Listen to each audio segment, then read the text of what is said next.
감사한 어린아이들의 찬송, 어린아이들의 목소리로 하나님 앞에 영광 돌립니다. 하나님, 믿음이 전수되고 흘러가야 할 책임을 우리 모두가 갖습니다. 우리가 하나님께 받은 은혜, 우리 믿음의 선조가 있고 믿음의 역사가 있었기 때문입니다. 우리 자녀들이 교회 안에서 믿음과 신앙 안에서 잘 양육되어지고 자라날 수 있도록 저희 교회 위에 축복을 더하여 주옵소서. 하나님, 이 시간에 말씀을 듣기 위하여 저희가 하나님 앞에 고개를 숙입니다. 우리의 부족함과 연약함으로 우리의 눈과 귀를 막지 않도록 도와주시고, 말씀하시는 하나님 앞에, 말씀이신 주님 앞에 믿음을 다하여 마음을 열어 가까이 오도록 은혜를 더하여 주옵소서. 거룩하신 예수님의 이름으로 기도하옵나이다. 아멘. 오늘 저희가 함께 볼 말씀은 갈라디아서 3장 1절에서 6절까지의 말씀입니다. 제가 가진 성경으로는 신약 성경 304면에 있습니다. 신약 성경 304면 갈라디아서 3장 1절에서 6절까지의 말씀을 제가 봉독해 드리도록 하겠습니다. 갈라디아서 3장 1절에서 6절까지의 말씀을 제가 봉독해 드리도록 하겠습니다. 어리석도다 갈라디아 사람들아, 예수 그리스도께서 십자가에 못 박히신 것이 너희 눈앞에 밝히 보이거늘 누가 너희를 꾀더냐? 내가 너희에게서 다만 이것을 알려 하노니 너희가 성령을 받은 것이 율법의 행위로냐 혹은 듣고 믿음으로냐? 너희가 이같이 어리석으냐? 성령으로 시작하였다가 이제는 육체로 마치겠느냐? 너희가 이같이 많은 괴로움을 헛되이 받았느냐? 과연 헛되냐? 너희에게 성령을 주시고 너희 가운데서 능력을 행하시는 이의 일이 율법의 행위에서냐 혹은 듣고 믿음에서냐? 아브라함이 하나님을 믿음에 그것을 그에게 의로 정하셨다 함과 같으니라. 아멘. 지난 한 주간 저희 교회는 교회 학교 아이들을 위해서 문화 캠프를 진행했습니다. 많은 분들이 참여하고 수고해 주셨습니다. 직접 오셔서 몸으로 수고해 주셨고, 혹은 물질의 후원으로, 때로는 뒤에서 기도하고 신경 써 주심으로 많은 성도님들, 교회 전체가 이 일에 동참했습니다. 담임 목회자로서 교회를 대표하여 수고해 주신 모든 분들, 또 뒤에서 협조하고 후원하고 기도해 주신 모든 분들께 위로를 절하고, 또 주님의 은혜와 평강이 우리 모두 위에 충만하길 주님의 이름으로 축복합니다. 이 시간에는 지난 한 주간 동안 문화 캠프 기간에 우리 어린아이들이 교회에서 어떻게 지냈는지 짤막한 영상을 보고 그 뒤에 설교를 계속 이어가도록 하겠습니다.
감사합니다. 다시 한번 수고해 주신 모든 분들께 감사드리고 뒤에서 기도해 주신 분들께 또한 감사드립니다.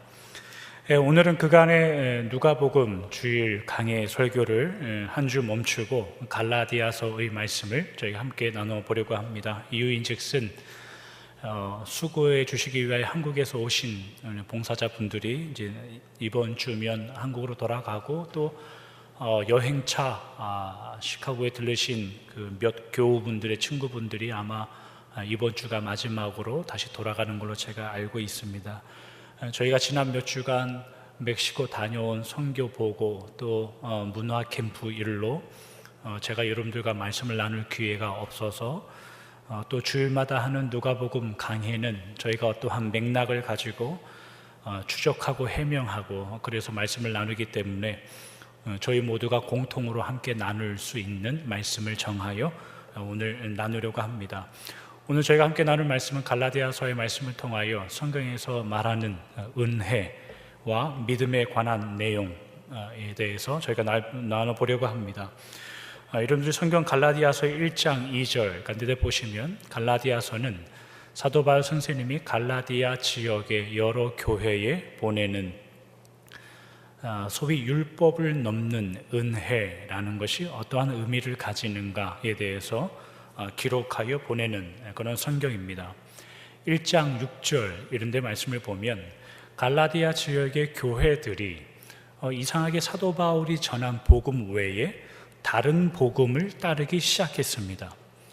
복음 외의 것은 사실은 모두 다 이방인들의 이야기이고 이단적인 사상이지 어떻게 다른 복음이라는 것이 존재하는가의 질문을 우리가 할 수 있습니다. 복음이 여러 개일 수 있는가? 복음은 단 하나입니다. 예수님의 십자가, 그리스도의 사역을 통하여 보혈의 은혜를 통하여 구원받는 복음 내용이지 다른 복음이 있지 않습니다. 그럼에도 불구하고 사도 바울 선생님은 왜 다른 복음이라는 표현을 써가며 이 서신을 보내고 있는가의 질문인데 이 대목은 저희가 오늘 다루지 않을 예정입니다. 그러니 집에 반드시 돌아가셔서 이 부분에 대해서 여러분들이 개인적으로 묵상해 보시고 어떠한 대답을 가지시길 바랍니다. 힘드시면 목회자를 찾아오셔도 됩니다. 바울이 말하는 다른 복음이란 아마도 2장 16절 여러분들이 보시면 율법의 행위로서 의롭다 함을 얻을 육체가 없다로 소개되는 유대인이었다가 예수님을 믿어 교인이 된 어떤 사람들의 주장일 겁니다. 그리고 이방인 교인들이 그런 사람들의 말을 귀담아 듣기 시작했습니다. 교회를 배척하는 유대교 사람들이 아니라 적어도 예수님을 구주로 깨달아 한 교회 안에서 함께 신앙생활하는 사람들의 내용입니다. 이런 내용들을 저희가 개인적으로 혹은 교회에서 이런 성경 부분들을 읽을 때 우리가 반드시 알아야 할, 지금까지 모르셨다면 이제 이후로는 알아야 되고 알고 계셨다면 더 확고히 해야 될 어떤 부분이 있습니다. 뭐냐면 유대인들이 생각하는 율법의 의미가 무엇인가입니다. 여러분들도 교회를 다니면 반드시 알고 계셔야 되는 내용입니다. 왜냐하면 2장 16절 같은 그런 것들을 통하여 우리는 오해를 하기 때문입니다. 유대인들은 율법을 지켜 구원을 얻는다. 유대인은 율법을 따라 생활함으로 구원을 얻고 우리는 믿음과 은혜로 구원을 얻는다라고 하여 이 두 부류를 대조합니다. 저도 그렇게 교육을 받아왔고 그런 문화 가운데, 가르침 가운데 자라왔습니다. 그러나 좀 생각을 달리할 필요가 있습니다. 그러나 유대인들은 사실 율법, 구약 성경 이러한 것들을 지켜 구원을 얻는다로 성경을 보지 않습니다. 이스라엘 사람들이 한 번쯤은 들어보셨을 거라 생각합니다. 이스라엘 백성들이 가지고 있었던 민족적 사상이라는 것은 선민 사상이라는 것이 있습니다. 말하자면 우리는 하나님의 자녀로 선택되었다라는 말입니다. 이스라엘 사람들은 우리는 태어날 때부터 하나님의 선택된 민족, 선택된 백성으로 태어난다를 알고 있어서 그들이 늘 매일마다 하나님께 감사 기도했던 내용 중에 하나가 저 이방인으로 태어나지 않게 해주셔서 감사하고 저 세리와 여자들로 태어나지 않게 해주셔서 감사합니다. 이게 그들의 기도의 내용 중에 포함될 정도로 그들은, 유대인 이스라엘 백성들은 이미 하나님의 자녀로서 선택되어 태어나는 겁니다. 그러니 말씀을 지켜 구원을 얻어서 하나님의 자녀가 된다라는 그러한 내용으로서 말씀을 소유하고 있지 않습니다. 그러면 구약 성경, 율법, 좀 어려운 말로 해서 토라라는 이런 것들이 유대인들에게는, 이스라엘 백성들에게는 어떤 의미가 있을까 생각하면 그들에게 이 구약 말씀은 하나님의 백성이 된 그들의 신분과 존재를 증명하는 내용으로 가진 겁니다. 그럼 이런 질문이 나오죠. 오늘 갈라디아서 2장 16절에 사도 바울 선생님이 율법의 행위로서 의롭다 함을 얻을 육체가 없다 라고 기록하는 이유가 뭐냐라는 질문이 나와야 돼요. 이것도 오늘 다뤄볼 주제가 아니니 집에 가셔서 곰곰이 생각해 보시길 바랍니다. 가끔 제가 이렇게 숙제를 내주는데 집에 가셔서 숙제를 하시는지 모르겠습니다. 그러나 성경을 읽으실 때 이러한 게 나오면 목사님이 이런 이야기를 했었는데 한번 고민해 봐야 되겠다, 그렇게 하시라고 이렇게 권면을 드리는 겁니다.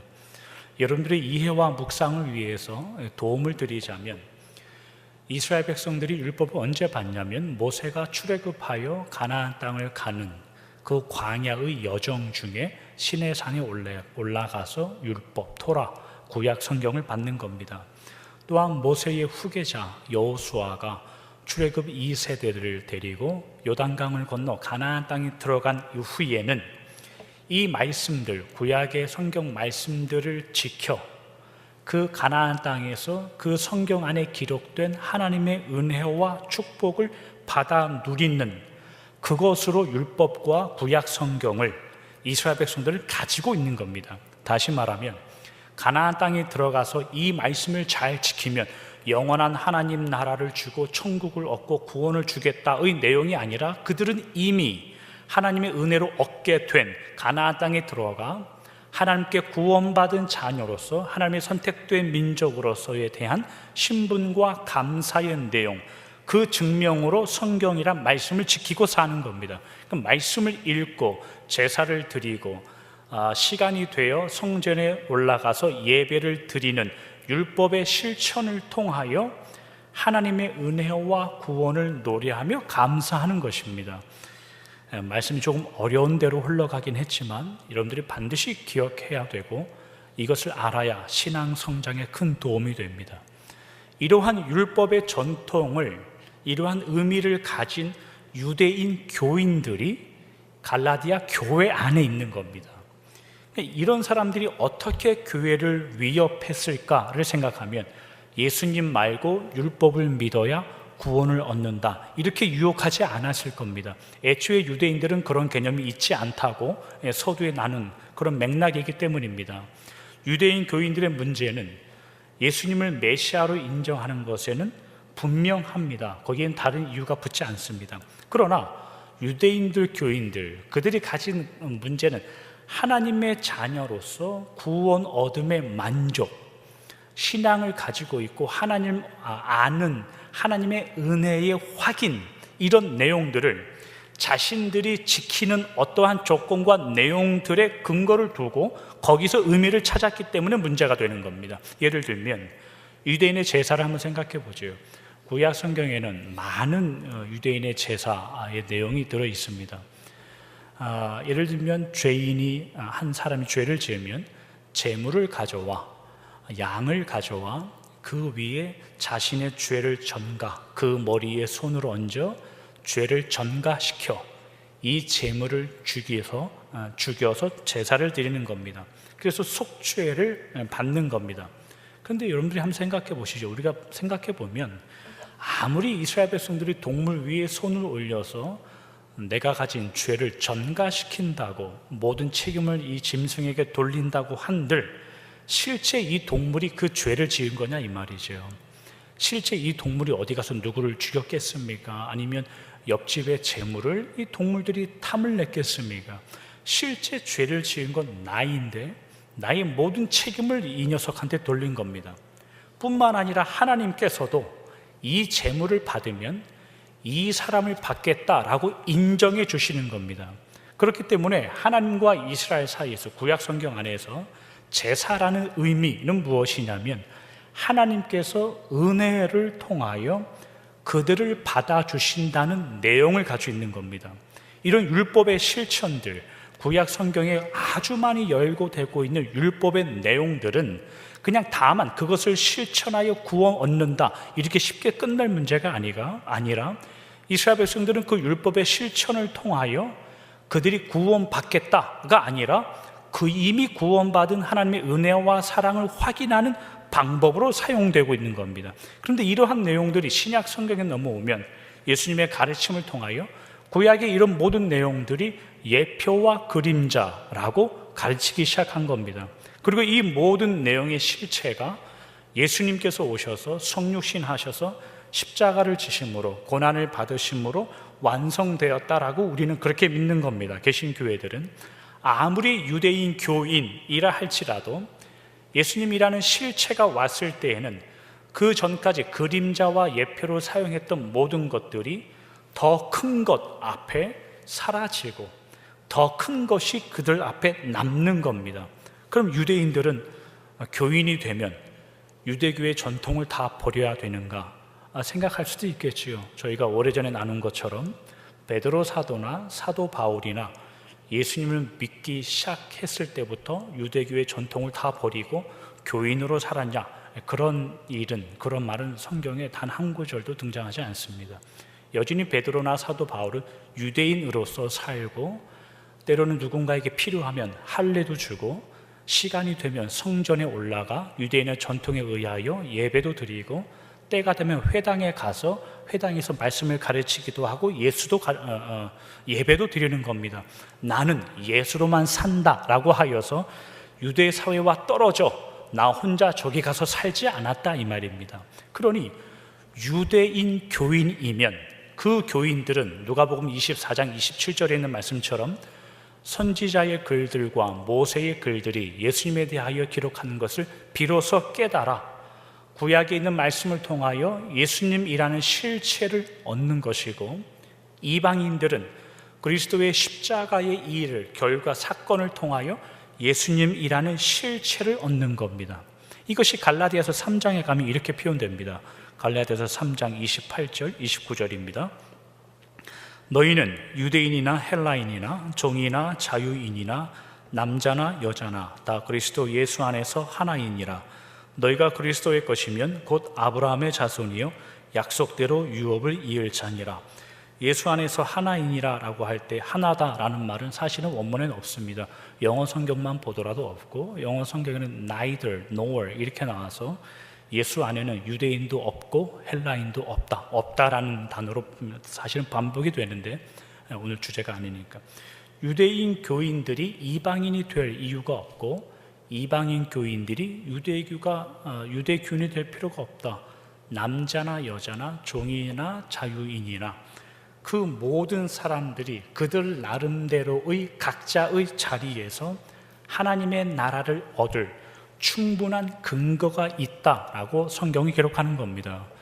여기서 충분한 근거라는 내용이 무엇인가라고 할 때 조건이 그리스도의 것이라는 것이 6절에 그렇게 29절에 그렇게 등장하는 겁니다. 근거란 그리스도의 것이라는 내용이고, 그래서 구원과 믿음, 여러분들이 성경 읽으실 때 구원과 믿음이라는 내용이 뭐냐를 생각하면 하나님께서 당신의 소유로 그리스도의 것이라고 표현되거나 혹은 말씀을 받기 전 이미 출애굽하여 내가 너를 거룩한 나라로 거룩한 제사장 나라로 삼으셨던 하나님의 선언처럼 믿음과 구원의 내용이라는 것은 하나님께서 당신의 소유라고 이미 선언하신 그 어떠한 대상들에게 하나님께서 신실하고 성실하시고 한 번도 당신의 뜻을 굽히지 않고 반드시 자녀를 하나님께서 원하시는 자리까지 이끌어 가시는 내용, 성경의 역사, 그것을 구원과 믿음이라고 성경은 이야기하는 겁니다.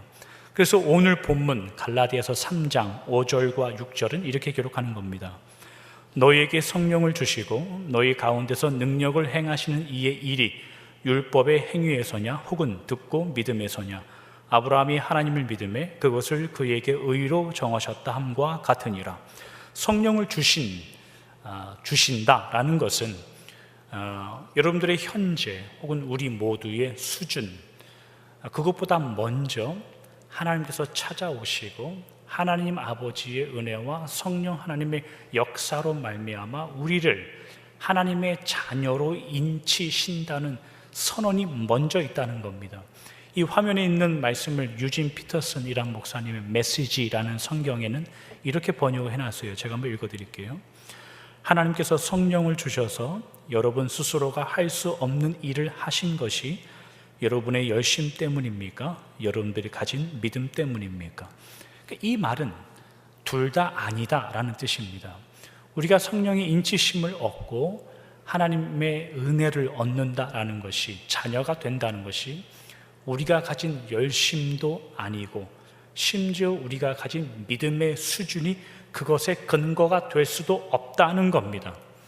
그러면서 사도 바울이 내세운 근거가 뭐냐면 아브라함을 끌어옵니다. 6절에 아브라함을 끌어와 그가 하나님을 믿으니 하나님께서 그것을 의로 정하셨다라는 창세기 15장 6절에 있는 말씀을 인용하여 이것을 설명합니다. 근데 이 부분이 사실은 좀 어렵습니다. 우리가 반드시 풀어야 할 대단한 숙제이기도 합니다. 왜냐하면 성령의 인치심, 하나님의 자녀가 되는 이것이 우리가 가진 노력과 열심, 우리 옛날 주일학교 찬송 가사대로 돈으로도 못 가요, 우리 어르신들의 찬송대로 울어도 못하네, 그런 내용들로 인치심을 얻을 수 없는 내용이고, 심지어 우리가 가진 진심, 하나님을 굳게 붙잡겠습니다 라고 해봤자 돌아서면 딴짓하는 우리의 서원이나 진심이 아무런 일을 하지 못한다라고 하시는 그 전제 조건 속에 성령 하나님께서 오직 찾아오셔서 인치신다는 이 내용, 우리 모두가 동의하고 아멘하는 데입니다. 그런데 문제는 이러한 예로 아브라함을 끌어와 예를 든다는 겁니다. 앞뒤가 안 맞지요. 앞에는 믿음도 필요 없다고 이야기하는데 뒤에서는 믿었던 아브라함이 나오는 거니까 이 대단한 숙제인 겁니다. 아브라함이 믿으니 의로 여겨졌다. 그러니까 아브라함처럼 잘 믿으라는 건지, 아니면 아브라함처럼 믿어봤자 소용이 없다라고 이야기하는 건지 우리가 깊이 고민해야 될 대목인 거죠. 우리는 아브라함을 믿음의 조상이라고 그렇게 알고 그렇게 믿습니다. 틀린 말은 없습니다. 항상 믿음 하면 처음으로 떠오르는 게 아브라함이기도 합니다.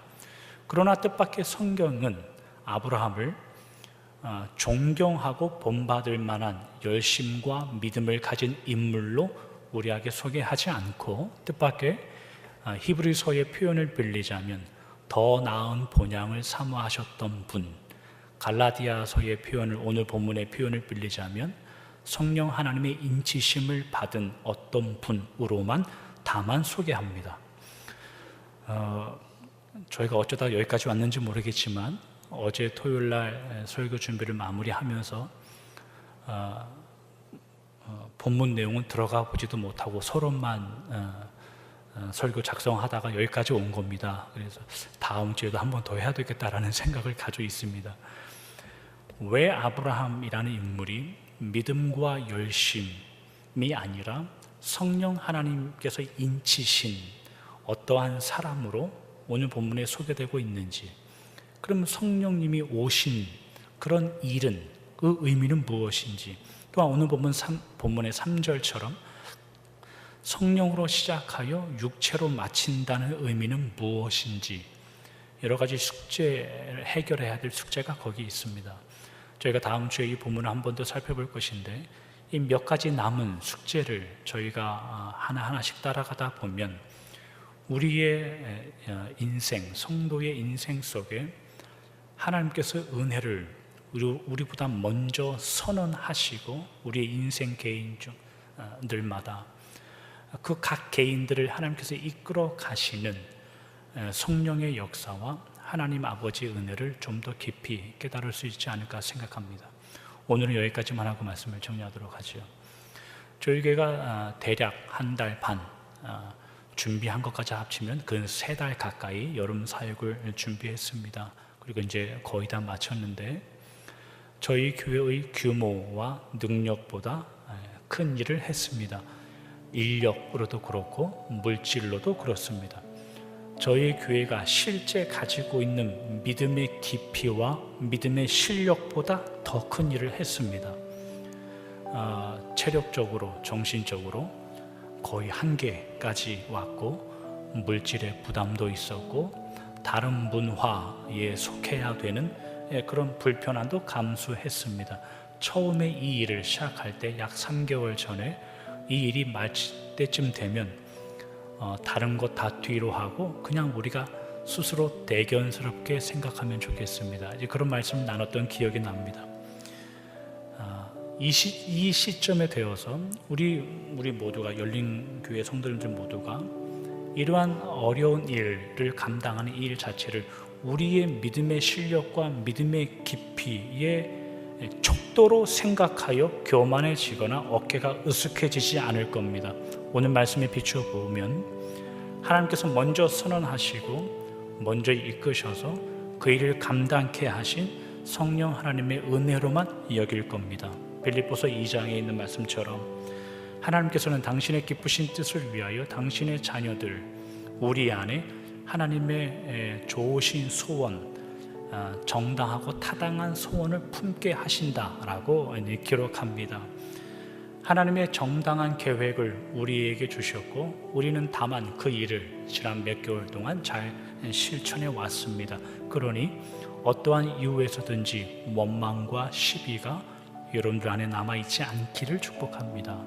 하나님께서 부르셔서 소원을 주셨고 우리는 다만 하나님이 주신 그 소원의 일에 참여하였으니 그냥 하나님 앞에 감사하면 되는, 우리가 그렇게 되면 됩니다. 어제도 일하셨고 오늘도 일하셨고 내일도 일하실 그 하나님은 우리가 지금까지 마쳤으니 또 다른 소원을 저희 교회에 주실 것이고 또 다른 하나님의 일, 하나님의 과업을 우리에게 맡기실 겁니다. 그러니 우리 교회나 각 가정이나 여러분들 개인이 성령으로 시작하여 육체의 일로 마치지 않고 돌아오는 한 주, 또 여러분들의 남은 인생을 한 걸음 한 걸음 살아가시되 그 마음의 자세라 함은 유대인 교인들이 가졌었던 그들의 수고와 열심, 그것으로 자랑 삼는 그냥 예수님의 이름은 격가지인 그런 내용이 아니라 예수님의 십자가의 사역이 이끄는, 그래서 그들의 모든 인생이 그곳으로 갔어야만 했던 이 사건, 이 내용이 우리 모두 안에 있어서 열심히 내일 하면서 주님 일 일하고 하나님 일 일하고 막 갖다 붙이지 마시고 하나님의 일, 주님의 일, 내 십자가를 지고 따라간다는 그러한 마음으로 우리 교회 일을, 앞으로 사역을, 또 이런들 가정의 일을 그렇게 더 감당하시길 축복하고 기도합니다. 기도하겠습니다.